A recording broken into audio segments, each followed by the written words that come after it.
Bon jeudi, mesdames, messieurs, et bienvenue à Perspective.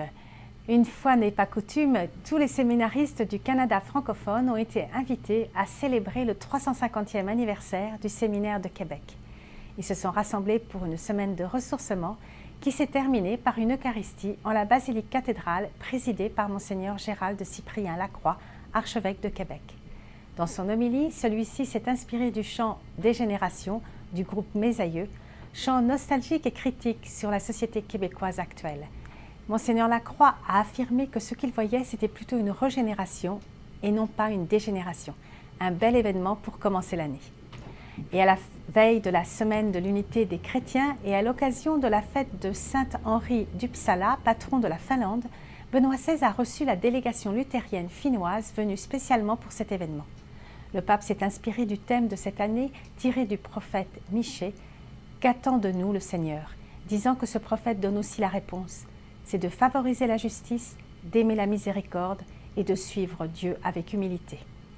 Le pape a souligné que quelles que soient les difficultés et les obstacles, les chrétiens doivent être de plus en plus unis par la prière et être de plus en plus engagés dans la recherche théologique et la coopération caritative. À Rome, c'est la fête de la conversion de Saint Paul qui terminera la semaine de l'unité. Le pape présidera, comme chaque année, les vêpres en présence de nombreux chefs religieux le 25 janvier. Nous retransmettrons ces fêtes le 25 janvier à 17h30. Et comme notre collègue Marjorie Poliquin l'a annoncé hier, cette semaine de l'unité est préparée cette année par les chrétiens d'Inde, plus particulièrement les plus exclus issus de la communauté dalit. Occasion de connaître davantage nos frères et sœurs d'Inde.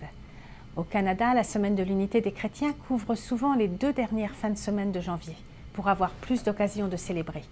Nous vous annonçons quelques-unes de ces célébrations. À l'Oratoire Saint-Joseph de Montréal, dimanche prochain, 20 janvier à 19h, une grande célébration organisée par le Centre canadien d'écuménisme. Pour tout renseignement, voir le site wakumene.ca.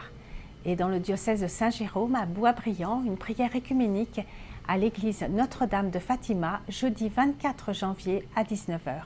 Voir le site diocèse-stj.ca. Dans le diocèse de Québec, des célébrations auront lieu toute la semaine, notamment une prière de Thésée, vendredi 25 janvier au Montmartre chrétien, et une messe selon le rite byzantin, dimanche 27 janvier à l'église Sainte-Geneviève de Sainte-Foy. Pour plus ample information, voir le site ecdq.org. Et enfin, à Toronto, une célébration œcuménique en présence du cardinal Thomas Collins, archevêque de Toronto, et de nombreux chefs religieux aura lieu dimanche prochain, 20 janvier, à 15h, en l'église luthérienne Saint-Andrew. Plus d'informations sur le site archetoronto.org.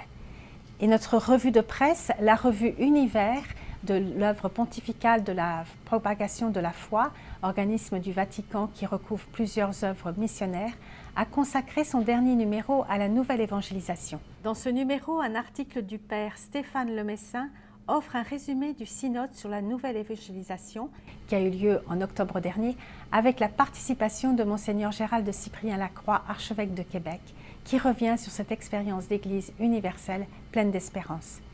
Un autre article sur l'année de la foi parle de la Terre Sainte qui invite les pèlerins à aller en Terre Sainte pour nourrir leur foi et soutenir les chrétiens isolés.